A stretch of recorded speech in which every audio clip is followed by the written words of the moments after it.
Okay, let's get into something that I believe every woman needs to hear, especially if you're constantly asking yourself why your partner isn't growing or evolving or rising with you. You need to know that men don't change because you tell them to. Men also don't change because you wish that they would. I think we've all learned our lesson with that one. Men don't change unless you change first. And I'm not saying that to put the weight of the relationship on your shoulders, right? Before anyone comes for me. I'm saying that because you are the most powerful and energetic influence in the room. The feminine is the most powerful, energetic influence in the room. Not through pressure, not through control, like we think it is, but through simple embodiment. You think that he's the problem, but in reality, you're the one that is leading with the ego in that moment. And that's what you need to see. And if we're being really honest here, a lot of women step into this silent, subtle control pattern, right? You want him to grow, you want him to be better, you want to help him heal, evolve, step into his masculine, understand his wounds, listen to him, make him open up, all the things, right? And while the intention might be love, and while your intention might be good, the energy behind it, it's still ego. It still says, I see more for you, but I don't trust you to get there unless I lead you there, unless I help you, right?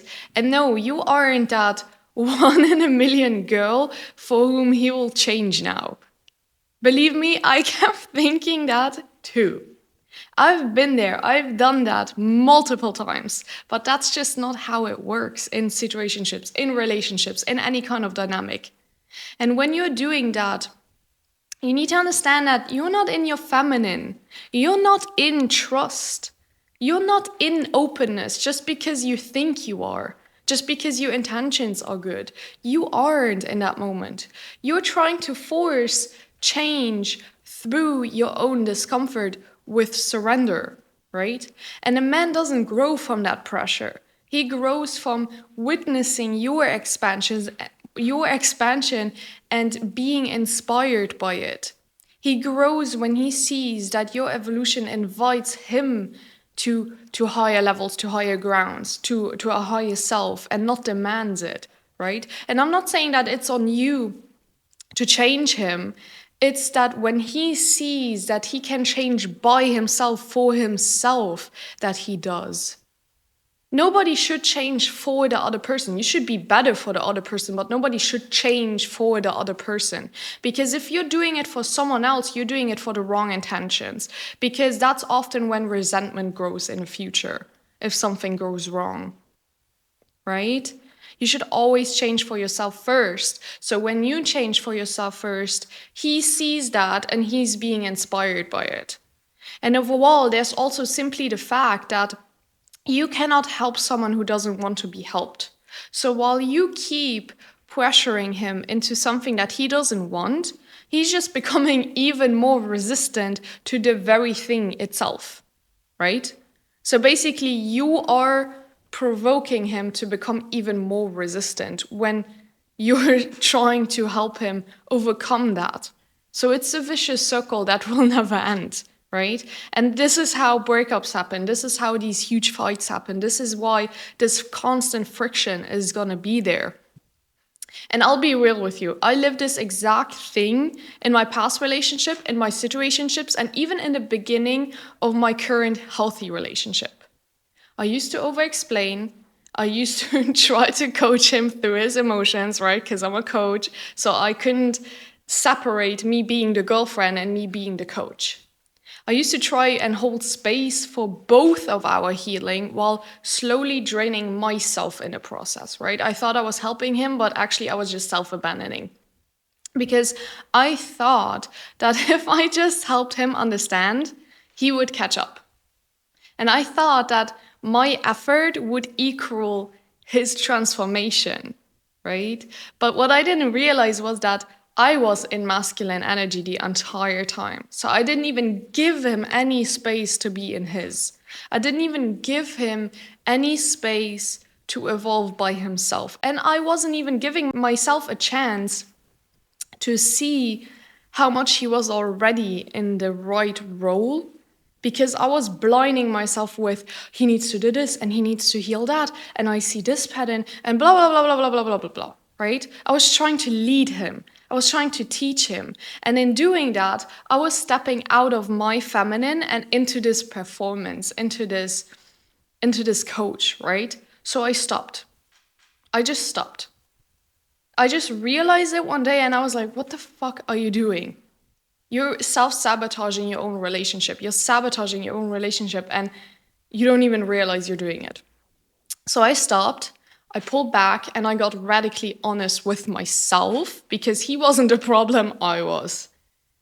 And I dropped the coaching energy and I actually focused entirely on who I was, on my own embodiment, which led me to deepen in my own healing. And I worked on my projections and my reactions and my self-trust and my trust in the relationship as well. I did the entire identity work, right? I changed myself, and not from a place of I'll grow so he can grow too, but simply because I finally chose myself in a relationship. Because I used to be somebody who abandoned herself in every relationship, in every situationship, in every dynamic that I had. I always self-abandoned myself. I always put the other person first. And that's what I realized I was doing in that moment as well. But because I finally chose myself, that changed everything. That changed the whole dynamic. And while we were kind of healthy in that moment already, it really made the relationship actually healthy then. Coming home to myself made everything fall into place automatically. And I did it because I wanted to feel safer. I wanted to feel more secure. I wanted to feel more confident within myself, but I also wanted to feel all of that in the relationship with him, right?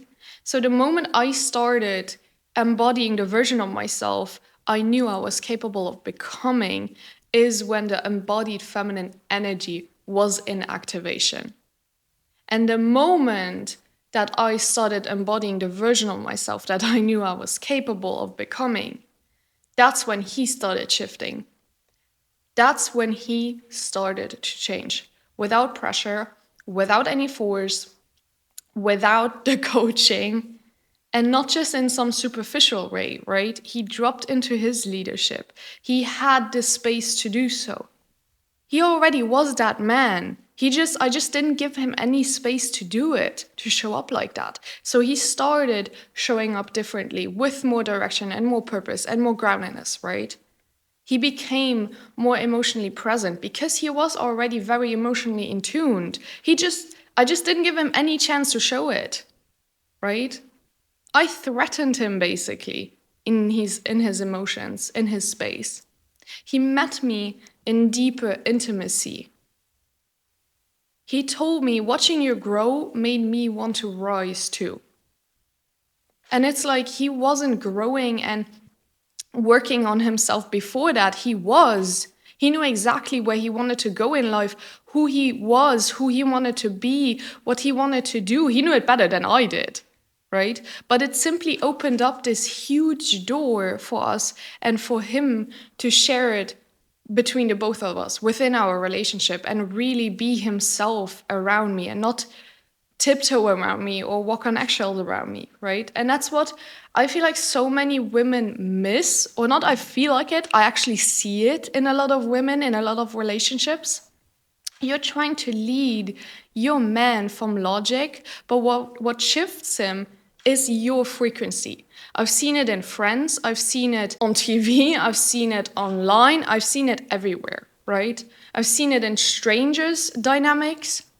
When you evolve, he either rises or he just reveals himself. So he either goes with you and comes to your level and joins you in this unity, or he just reveals himself to not be the person for you. It's as simple as that. It's one of the two. He either shows you that he is for you or he isn't. And that's the gift of embodiment. It doesn't make you beg. It doesn't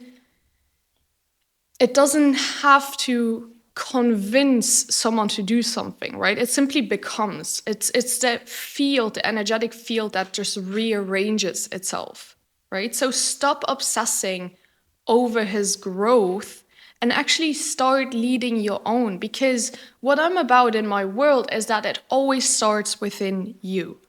So you can't make someone change. They have to change by themselves because they want to. So you have to start with yourself first, because you only attracted them because there was something within you to work on in the first place, right? So if the potential is right and if they rise up to that potential, you can come together as one. But if they just show you that they are not the person for you, they haven't been the person before that. And that's why you attracted them, right? So unless you change first, they won't change. And if you're watching this and you're asking yourself, but how do I get him to stop? Let go of the question, let go of that grip that you have on that, let go of that fear that if you don't manage and control his evolution, that it won't happen. Your job is not to mother him. Your job is not to emotionally babysit him. Your job is not to be the more spiritual one and carry both your inner work and his.